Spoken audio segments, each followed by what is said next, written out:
Colby Thatcher walked into Pryce Tower, wearing a canvas jacket that smelled of machine oil and cold air, carrying a manila envelope sealed inside a Ziploc bag because the rain had not let up since he crossed the Queensway overpass 40 minutes earlier. He had not come to argue. He had not come to threaten anyone.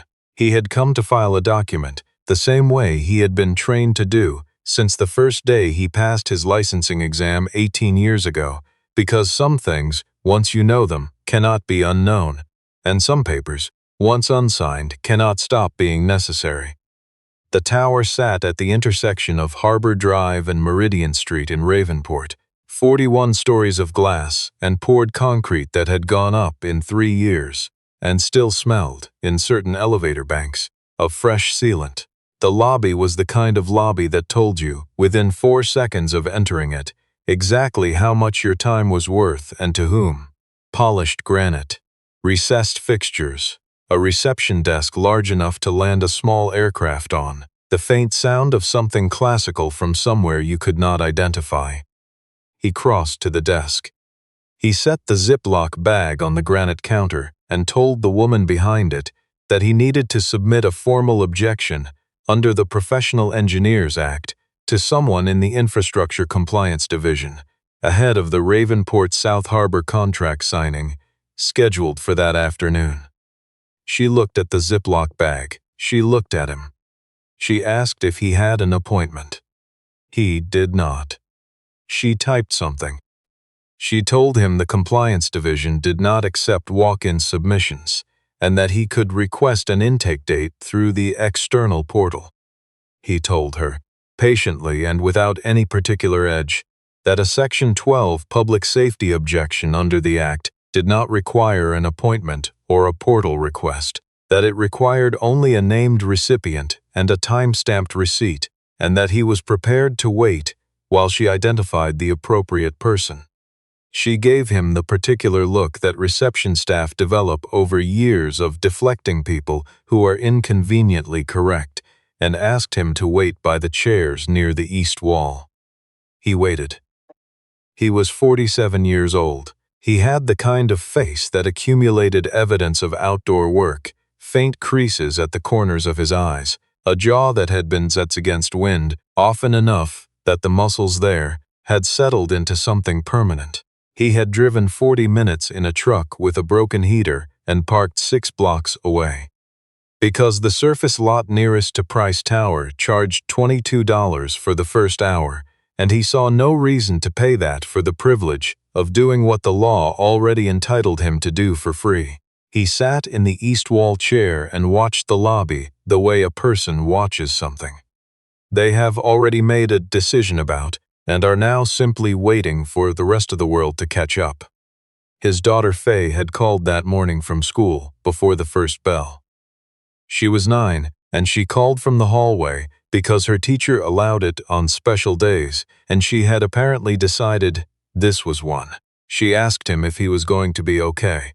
He told her he would be fine, and that there was leftover soup in the pot, and that he would pick her up at the usual time. She said okay, and then, before she hung up, she said, "Dad, Mum would have done this herself." He did not reply immediately. Then he said, "I know, love." That was all. His wife Diana had died 3 years ago on a work site in Barrie. She had been a civil engineer, careful and methodical, the kind of person who double-checked, not because she distrusted others, but because she understood what happened when load assumptions turned out to be wrong. She had been inspecting scaffolding on a bridge rehabilitation project when a connector failed. A connector that a contractor had certified as compliant with a specification it did not actually meet. The inquiry had taken 14 months. The contractor had paid a fine that did not come close to meaning anything.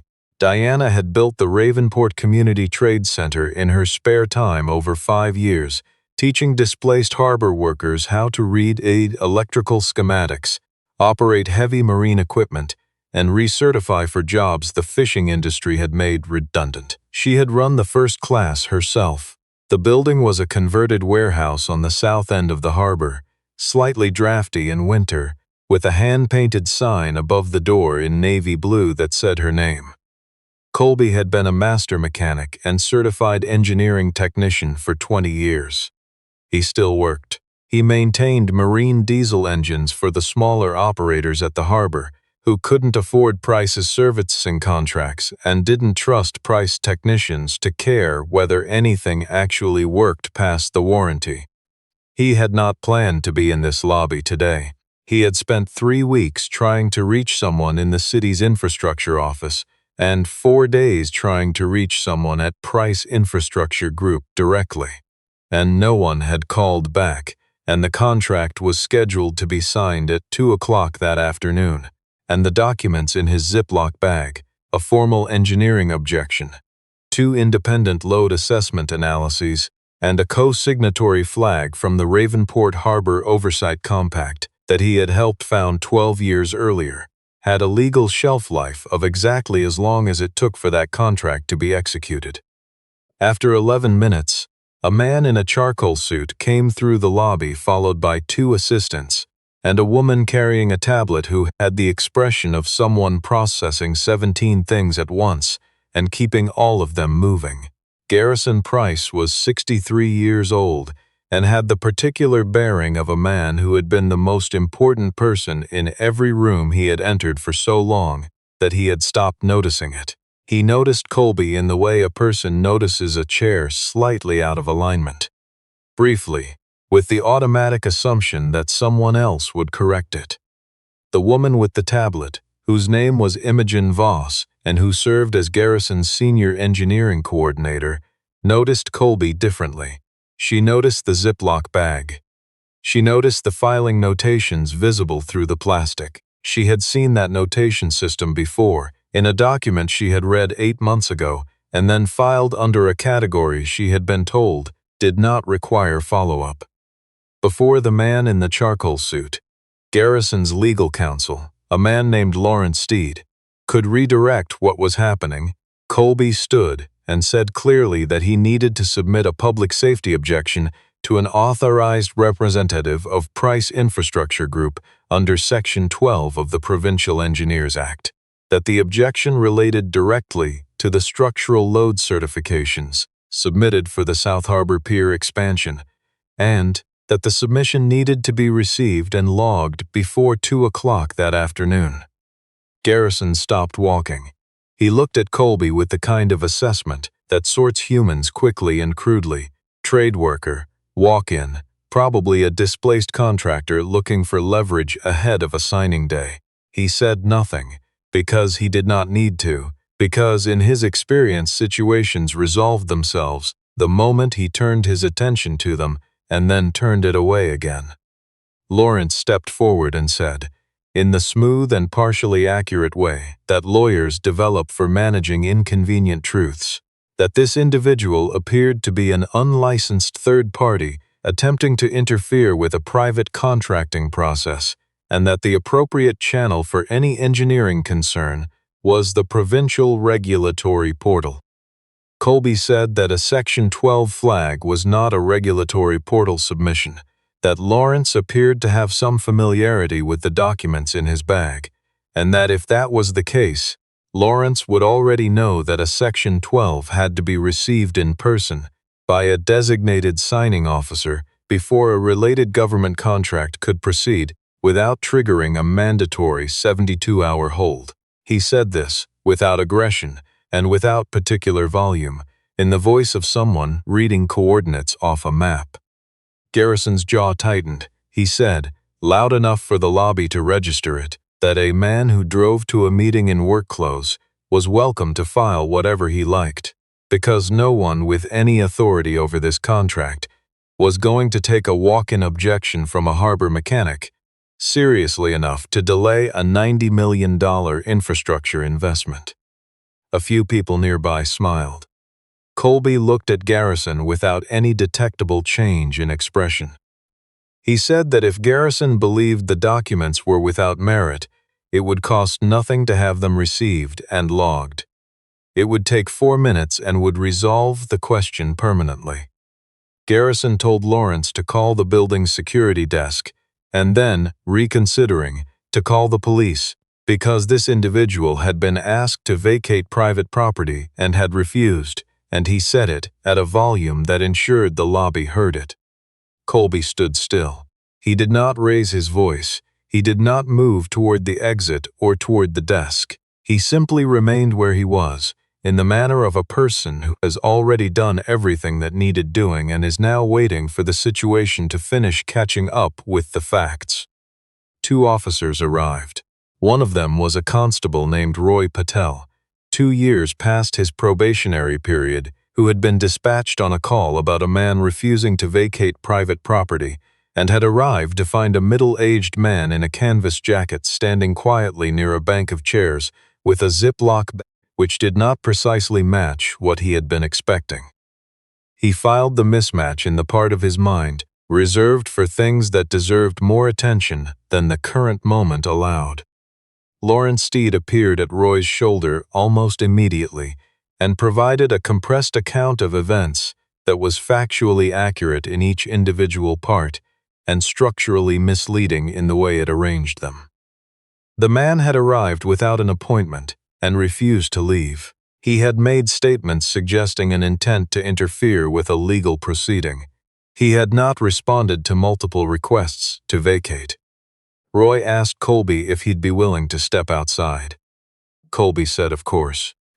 Before he moved, he placed his provincial engineering license and his identification flat on the reception counter alongside the sealed documents, face up, in the manner of a man who wanted the fact of his transparency to be part of whatever record was being assembled.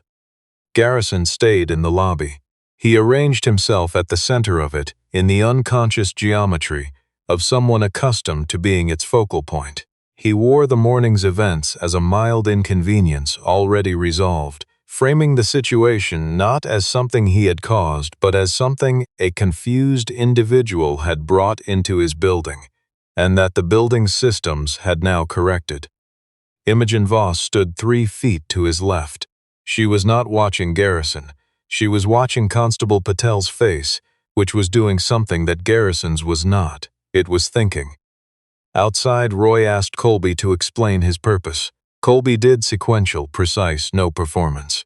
The documents, the load assessment discrepancies, the specific sections of the Provincial Act that granted the Harbour Oversight Compact, standing to compel a physical receipt before a qualifying government contract could proceed. Roy wrote in his notebook. At some point he stopped writing and listened. Then Lawrence appeared in the doorway and said that certain statements Colby had made inside could be construed as a threat of interference with a legal proceeding. Roy asked about it. Colby said he had described available legal remedies under a standing compact agreement, and that stating what a law permits is not a threat by any reading of the criminal code. But procedure has weight, and the filing had been made, and Garrison Pryce's name was on the building, and Roy said, with a genuine apology in his expression, before he found it in his words, that he would need to detain Colby briefly while the matter was sorted. He asked Colby to turn around. Colby did, without hesitation. The handcuffs went on. Garrison, watching through the lobby glass, released a short sound that functioned as a laugh and said to the room, to everyone within useful earshot, that a harbor mechanic in a Ziploc bag wasn't going to put so much as a scratch on what he'd spent 30 years building. Colby turned his head. He looked at Garrison, through the glass with the patience of someone who already knows what is coming and is simply waiting for the clock to reach it. He said, quietly enough that only Roy and the nearest bystanders caught it, that what had just happened in that lobby had turned a paperwork matter into something considerably larger. Garrison laughed again, louder this time for the benefit of the witnesses. Before Roy guided him toward the cruiser, Colby made one request. He asked to make a phone call, supervised, before being taken in.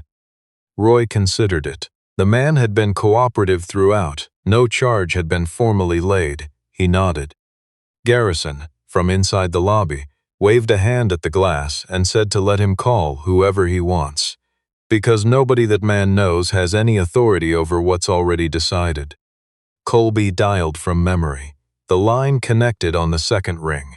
The woman who answered said his name before he said his. Her name was Agnes Fournier, and she was the chief of Ravenport's Infrastructure Enforcement Division, and she had known Colby Thatcher for 11 years, since a joint review into a falsified deck load certification on the Queensway overpass that his documentation had made impossible to dismiss, and that had ultimately resulted in 2 provincial charges and saved the city from a structural liability. The finance office had quietly estimated at $35 million. He said, "Agnes, I'm invoking the Section 12 compact flag on the South Harbour contract.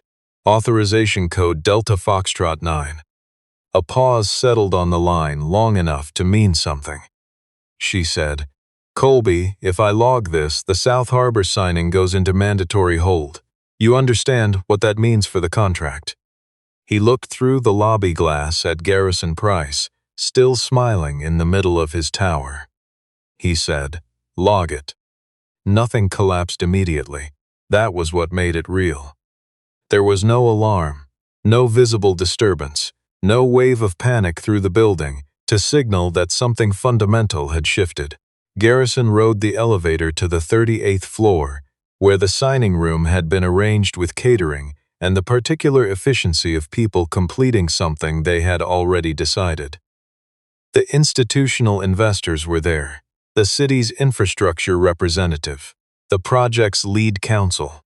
Garrison came in and said the situation in the lobby had been handled, and the room accepted this because rooms accept what the person at their center tells them, and Garrison Pryce had been the center of rooms like this for a very long time. Lawrence arranged the final signature pages. The pen was nearly in Garrison's hand. The city's infrastructure representative, a careful civil servant named Helen Bork, who had been in municipal contract work for 22 years, felt her phone vibrate against the table. She looked at the notification. She read it twice. She set the phone flat on the table and looked across at Lawrence Steed with an expression he had never seen on her face before. The expression of a person who has just understood that a risk she was told was negligible is now sitting at the center of the table. The South Harbour Pier contract had been flagged under Section 12 of the Provincial Engineers Act. A co-signatory of the Ravenport Harbour Oversight Compact had submitted a public safety objection citing load assessment discrepancies in the primary pier foundation design. A 72-hour mandatory review hold had been triggered on all associated government contract authorizations. No signatory with provincial delegation could proceed until the hold was cleared or the objection formally withdrawn by the filing party. Lawrence's face changed color in the way faces change when something a person has quietly decided will never come back has come back. Garrison leaned toward him and said, very quietly, that he did not accept complications on signing day. Helen read the notification aloud. One of the institutional investors asked who had filed the objection. Helen looked at the screen and read the name. Colby Thatcher, licensed engineering technician, co-signatory, Ravenport Harbour Oversight Compact. The table went quiet in the way conference rooms go quiet when a name that was supposed to be irrelevant turns out to be load-bearing. Garrison demanded to know how a man he had just had removed from his lobby could freeze a $90 million contract with a single phone call. The answer, when Lawrence provided it in pieces and with visible reluctance, was that the compact's Section 12 provision was not a technicality. It was a real obligation, embedded into the original harbor development framework as a condition of the compact's support for the initial zoning approval, and it had never been dissolved, because dissolving it would have required notifying every co-signatory and holding a formal dissolution vote, which no one had ever done, because the assumption, Lawrence's assumption, made 16 months earlier and never verified, was that the compact had become functionally inactive and that its co-signatories had moved on. Colby Thatcher had not moved on. Helen said she could not authorize a signature while the hold was active. The city's legal exposure was clear. The institutional investors asked for a recess. The signing table, which 40 minutes earlier had been 20 minutes from completion, was now empty except for the untouched catering. At the Ravenport Central Division Station, Constable Roy Patel was reading his own report for the third time and finding in it the particular quality of a document that is technically accurate and practically wrong. He went to find his supervisor. His supervisor read it, asked him to repeat the detained man's name, and took the report directly to Chief Agnes Fournier without explanation. Agnes had already received 2 calls by the time the report landed on her desk. One from the city's infrastructure office, one from the Provincial Engineers Act compliance desk. She walked to the holding room, opened the door, and found Colby sitting at the table with his forearms resting on the surface, his expression unchanged from what she imagined it had been in the lobby. She said, "Colby." Then, after a pause that held a great deal, "How long have you been sitting on this?" He said he'd had the load assessment documents for 6 weeks. He'd spent 4 of them trying to reach someone who could receive them through normal channels. When no one called back and the signing date stopped moving, he had driven downtown with a Ziploc bag. She pulled a chair out and sat across from him, which was not standard procedure, and communicated to Roy, standing in the doorway, that the situation had entered territory he should observe rather than manage. Agnes had first worked with Colby 11 years earlier on the Queensway Overpass Review.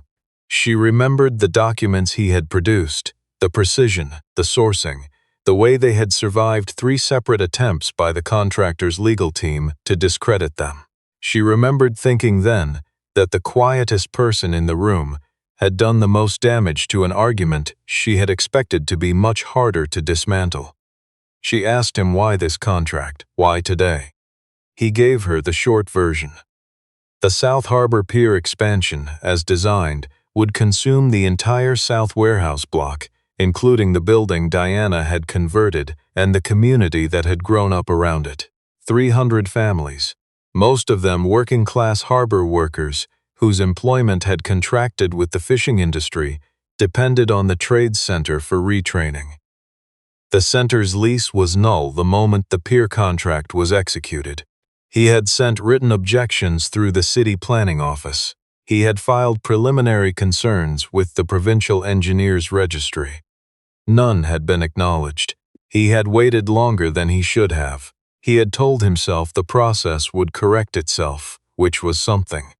He had known at the time was unlikely and had believed anyway, because believing it required less of him than the alternative. Agnes checked the documents. She looked at Roy. She said to start a supplementary report. Then Colby's phone rang. Faye, calling from school on her lunch break, just checking in. He answered and told her simply that things were fine and he'd explain later. She asked him if this was about the place Mum built. He paused. Then he said he thought so.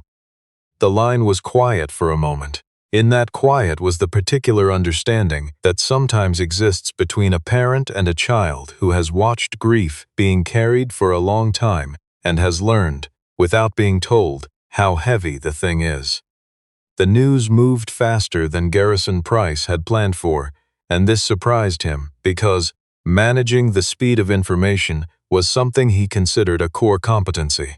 The hold had been logged not just with the city representative, but with all designated signatories, as a matter of provincial protocol, which meant that by 11 that morning, the freeze on the contract was no longer a private complication.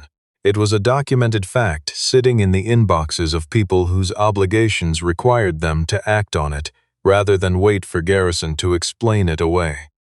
Helen Bourke had left the 38th floor before noon. One of the institutional investors had his firm's general counsel on the phone before he'd finished the catering coffee. Garrison's communications team issued a statement describing the delay as a procedural clarification expected to be resolved within the business day. Lawrence began preparing a counterfiling, challenging the compact standing on grounds of operational dormancy. He told Garrison it would take 2 days to do properly. Garrison said he did not have 2 days. Lawrence said he understood. The conversation ended with both men maintaining the fiction that they were still working from the same side of the problem. In the meantime, Imogen Voss had spent the better part of 2 hours going through the internal engineering archive that Lawrence's team maintained. She found what she was looking for on her 3rd attempt. A memo dated 16 months earlier in which the project's lead engineer had flagged a concern about the primary load assumptions in the pier foundation model, and had been told by Lawrence's office that the assumptions were within acceptable variance and did not require recertification. Below that memo was the original foundation report, and below that was the revised report, the one submitted to the Provincial Engineers Registry, in which the flagged concern had been removed entirely, and 3 figures in the load calculation table had been changed. Not adjusted, changed. She brought both versions to Garrison's office in person. She placed the printouts on his desk and told him what she had found without softening any part of it. He looked at the documents the way he looked at inconvenient weather. He said Lawrence handled the technical filings and she should take it to Lawrence. She said she had reason to believe Lawrence had handled them in a way that created material legal exposure for the entire organization, and that bringing the concern to the person who may have created it was not a path forward. Garrison said she was overstating it. She said she did not believe she was. He asked what she thought he should do. It was the first question he had asked in the entire conversation that did not carry its answer already inside it. She said, "Release the hold, log the documents in good faith, commission an independent structural review, and postpone the contract until the review was complete." Garrison said that was not a plan, that was a capitulation. She said the alternative was litigating on falsified engineering evidence, with a frozen government contract and no signing partners at the table. He told her to leave the documents and return to her desk. She left the documents. She did not return to her desk.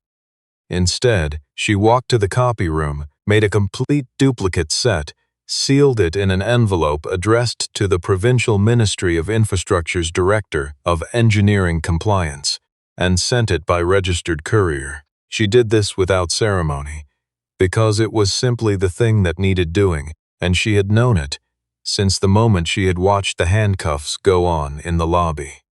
The meeting Garrison called that afternoon was described in his assistant's calendar as a resolution session.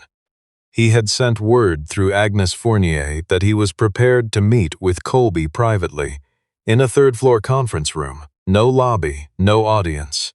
Colby agreed and arrived with Agnes, who came in her personal capacity as a witness, with a legitimate professional interest in how the morning's events would be characterized. Imogen Voss was already in the room when they arrived.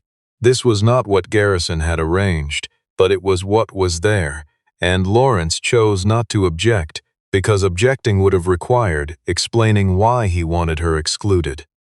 Garrison opened by acknowledging the morning had been handled imperfectly from a communication standpoint. He then offered Colby a settlement, a figure delivered with the quiet assurance of a man who has learned that sufficiently large amounts tend to function as resolutions when applied with sufficient confidence. The number was real. It was the kind of number that changes a person's life in practical terms. Colby looked at it on the paper Lawrence had placed in front of him. He looked at it long enough to register that it was real. Then he looked at Garrison and said the matter had never been about money, and he said it with the directness of a person stating a physical fact. He said what Pryce was building would eliminate the last publicly accessible working waterfront in Ravenport. He said the people who came through the trades center, the welders, the equipment operators, the workers who needed a second credential after the canneries closed, had no legal team, no institutional relationship, and no contract provision protecting their access to the harbor. The documents in his bag had been that protection. Garrison's people had tried to arrest it at the door. Garrison said that men who spoke about community almost always did so from the position of having nothing substantial to lose, and that he had observed this pattern in working-class port cities, from Halifax to Prince Rupert, and the statement was calibrated to wound, and it functioned as such. Colby looked at him without any particular shift in expression, and said that a development plan which required falsified engineering reports to survive review was not a vision. It was greed wearing a hard hat. The room was very quiet after that. Lawrence slid the settlement pages closer. Colby picked them up, looked at them for 2 seconds, and tore them once across the middle with the deliberate evenness of a person performing an action they have already decided on. He set both halves flat on the table in 2 neat stacks. He told Lawrence the physical act was not legally meaningful, and he was welcome to reassemble them, but the answer would remain the same. Garrison said his legal team was prepared to sustain litigation for as long as necessary, and that he would deploy every available instrument to protect what he had built. Colby said he had heard variations of that statement before, usually from people who had confused the ability to spend money on a proceeding with the ability to make a true thing untrue. Imogen said, into the stillness, that she had found the original and revised Foundation load reports in the company archive, and that the differences between them constituted a material misrepresentation of engineering data submitted to a provincial regulatory authority. She said it directly to Garrison rather than to Lawrence, because the purpose was not to inform Lawrence, who already knew, but to say it in front of witnesses while the opportunity was present. Garrison told her to leave. She left. He told Lawrence to deal with it. Lawrence said he would. Garrison told Colby the lawyers would be filing by Monday. Colby stood, buttoned his jacket, and walked out without looking back. He spent the following morning at a print shop on Harbour Street, making complete duplicate sets of every document he had carried into Pryce Tower, and every supplementary record Agnes Fournier had certified. He sent one by registered mail to the Provincial Ministry's Compliance Office. He sent a second to the City Infrastructure Authority's Director of Harbour Oversight. He sent a third to the board chair of Pryce Infrastructure Group, with a cover letter describing the previous day's events, the basis for the compact flag, and the specific differences between the original and Foundation reports. He sent a fourth to a journalist he had worked with years earlier, who now covered infrastructure and urban accountability for a regional investigative outlet in Ontario. The journalist called back in 35 minutes. Colby answered 3 questions and directed her to the documents. He said the documents would do more than he could. He was right. The story ran 2 days later. It was careful and precise and organized around facts rather than drama. A licensed engineering technician with a documented statutory right had attempted to file a public safety objection at a private infrastructure company, had been removed at the instruction of company leadership, had been detained in handcuffs in the building's lobby, and had, from that position, triggered a 72-hour mandatory hold on a $90 million government contract. The story included the 2 versions of the Foundation load report, side by side. It included 3 requests for comment from Pryce Infrastructure Group's communications office and the office's non-response to all 3. By the following morning, the institutional investors had issued a formal request for a board review. The city had formally suspended participation in the harbor contract, pending independent engineering assessment. The provincial ministry had opened a compliance investigation. Pryce Infrastructure Group's board chair, a woman named Sylvia Cadence, who had been on the board for 11 years, flew back from a conference in Vancouver and called Garrison before the emergency session. She said 3 things. The board needed him to step back from operational decisions during the review. The ministry would not proceed with any Pryce contract while he remained in an active signing role, and this was not a negotiation. Garrison said his name was on the building. Sylvia said that was accurate. and that his name would remain on the building, and that his signing authority would be paused until the compliance matter was resolved. He said that was unacceptable. She said she understood, and that the vote would proceed regardless. That evening, Colby drove alone to the south end of the harbor. He parked at the edge of the water and walked along the old loading platform and stood in front of the warehouse with the sign above the door that said Diana Thatcher Community Trade Center in letters that had once been navy blue and had faded in 3 seasons to something closer to gray. He did not do anything in particular. He stood in the place where his wife had taught people who needed a new beginning how to use what they already had in their hands. He thought about the Saturday morning she had stood in this same spot with a coffee going cold in her hand and told him the sign looked crooked. He had told her it was fine. She had told him it was 2 centimeters off on the left. He had told her he was a mechanic and she was an engineer and she could fix it herself. She had laughed. He had fixed it that afternoon anyway, without telling her, and she had not said anything about it. But the following Saturday she had brought him a coffee and set it on the workbench beside him, without a word, and he had understood what she meant. His phone rang. Faye. He told her he'd read the article and that the next few days would sort themselves out. She told him, in the direct way she'd had since she was 4 years old, that she was proud of him, and that she was also fairly sure her mum would have had very specific and pointed things to say about how long it had taken him to get here. He said her mother had always known exactly where the right thing was, and exactly how far away he had been standing from it. The line was quiet for a moment, and in that quiet was the kind of understanding that does not need to be spoken because it has already been lived. Garrison Pryce called his press session for the following morning. He had written his opening remarks himself, which was unusual, and it showed in the way the statement combined genuine grievance with selective omission, in proportions that did not quite balance enough to carry the weight he was asking them to carry. He did not reach the second sentence. A journalist raised her hand and asked whether he was aware that the board had voted at 9 that morning to suspend his signing authority pending the outcome of the ministry's compliance investigation. Garrison looked at the microphone. He looked at the reporter. He said, the board's internal proceedings were not appropriate for a press event.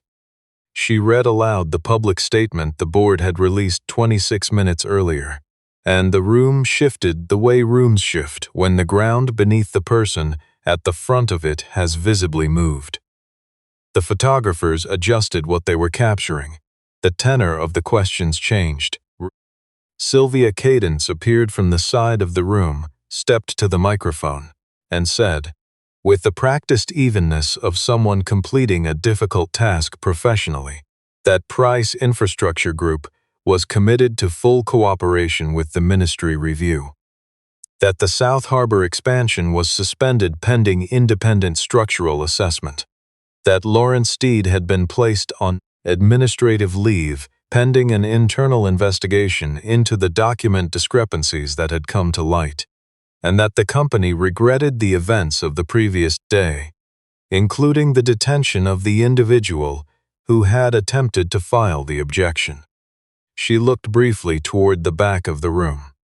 Colby was there, near the wall, hands in his jacket pockets. He had not come to speak. He had not come to be photographed. He had come because Imogen had told him the board intended to include a statement about the trade center, and he had wanted to hear it in person because some things deserved to be witnessed. Sylvia announced that the South Harbor redevelopment framework would be redesigned to include a permanent community use designation. The Trade Center building would be retained, restored, and rededicated under its original name. A community advisory board would be established to hold a formal consultative role in all future harbor development decisions. Garrison was standing to the left of the podium. He had not moved. He looked across the room at Colby with the searching quality of a man looking for evidence that something has been personal, the score-settling expression of someone who fought and lost and wants to see the winner enjoy it. He did not find it. He found a man who looked tired and composed and ready to leave, because the thing that needed doing had been done, and Colby had never been particularly oriented toward what happened after. Garrison came toward him as the room began to empty. He said quietly that Colby had undone 30 years of work over one building and a point of principle. Colby said that was one reading. He said another reading was that Garrison had built those 30 years, on the assumption that the people who stood in his way could be bought or procedurally removed, and that this had worked until it encountered someone who was neither for sale nor capable of being silenced by a pair of handcuffs. Imogen Voss passed on her way to the exit. She paused at Colby's shoulder and said, in a low voice, that the restructuring framework, the community designation, the advisory board, the retained building, was the only proposal the ministry was willing to accept as a condition of allowing any future Pryce contract to proceed in the harbor zone. She had run the numbers. It worked. She said it not as an apology, but as the acknowledgement of a person who had been looking at the same data for months and was finally permitted to say aloud what it showed. 3 months after the morning, Colby Thatcher was handcuffed in the lobby of Pryce Tower. The south end of Ravenport's harbor looked different. Not louder or more expensive. Not the way development usually changes a place, but the way a place looks when something that had been quietly disappearing comes back. The trade center had been repainted. The sign above the door was navy blue again. Inside, a new program coordinator was running an intake session for a marine electrical systems course with 14 registered students, most of them workers from a cannery on the North Pier that had shut down the previous spring. Colby had not planned to teach. The coordinator had asked in a way that was genuinely difficult to refuse. Faye had told him it was exactly the kind of work her mother would have wanted him doing. Eventually, he had said yes. He drove the truck to the center 3 mornings a week and taught what Diana had taught him to value: precision, patience, and the understanding that any system, mechanical, structural, human, will tell you what it needs if you are willing to be honest about what you do not yet know. He did not bring up Garrison Pryce. He did not talk about the morning in the lobby, the phone call, the frozen accounts, or any of the rest of it. He just taught. Garrison Pryce resigned from operational control of Pryce Infrastructure Group 6 weeks after the board vote. He retained a reduced ownership stake. Sylvia Cadence brought in a new executive team with a mandate to rebuild the compliance infrastructure from the ground up. Lawrence Steed resigned and was under review by the Law Society of Ontario. Imogen Voss was appointed to the newly created role of Engineering Ethics Liaison on the company's Oversight Committee, a title that had not existed before because the board had agreed, somewhat belatedly, that it should have. The ministry completed its structural review of the pier foundation design. The load discrepancies Colby had documented were confirmed. The original engineer of record was referred for professional disciplinary proceedings. A contractor was charged under provincial safety statutes. No one was in danger now. That was the part that mattered most, and that no one wrote a headline about. Faye came home for a long weekend in November. On Saturday morning, early, she and Colby walked down to the trade center before the students arrived. She stood in front of the building and looked at the sign for a long time without speaking. She said her mom would have had strong opinions about the font. Colby said that was accurate. Faye said she would probably have also said the spacing between the words was slightly off, and then refused to admit it looked right even once it had been corrected. He laughed quietly. Then he looked at the sign, and the building, and the harbor stretching behind it, cold and gray and carrying the smell of salt water and marine diesel and the distant sound of equipment running somewhere across the water. He said it looked right to him. On a Tuesday the following month, a security guard newly assigned to the Pryce Tower lobby watched a man in a worn canvas jacket and work boots walk through the main entrance and stop at the community notice board on the east wall. A board placed there, as part of the restructuring agreement, by the Community Advisory Board, listing intake dates for the harbor's vocational training programs. The guard moved toward him on instinct. A senior staff member touched the guard's arm before he could speak. She said, "Let him read." Then, this building nearly lost everything because of what it assumed about a man in a jacket like that. Colby heard her say it on his way back to the door. He stepped out into the harbor air, cold and salt-edged, and carrying the distant sound of equipment working somewhere across the water, and walked back to the truck. The same truck, the same jacket, the same man who had walked into that lobby on a wet October morning with a Ziploc bag and been laughed at by someone who could not imagine that a person who looked like nothing could be carrying everything that mattered. Garrison Pryce had told him to call anyone he wanted, certain that a harbor mechanic with a cracked heater and scuffed boots had no reach worth worrying about. He had been wrong about the jacket, he had been wrong about the boots, and he had been profoundly, permanently wrong about the call.